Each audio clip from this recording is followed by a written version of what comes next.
Hi everyone, this video is created to help you understand and follow instructions on how to do your recording for our black box Obstainer activities for this week. So of course we're at our home screen here for IPC and we are going to go straight to our modules. From our modules we are going to scroll down and close them out and scroll down to Unit 4, which is our starting of atomic structure. At Unit 4, we find our activity here, the black box Obstainer activity. We're going to click that to open it.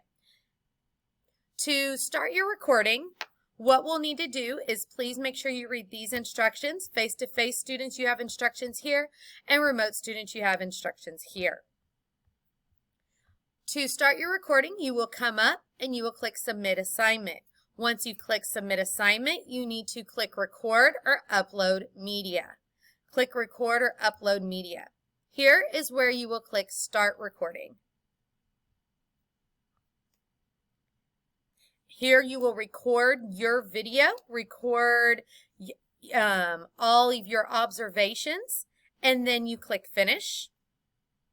Click Save. And you can see your video there. As soon as you have created your video, click Submit Assignment, and it'll show here that your assignment has been submitted. All right, so if you have any questions, refer to this video or come to Zoom and ask me or Coach Barton.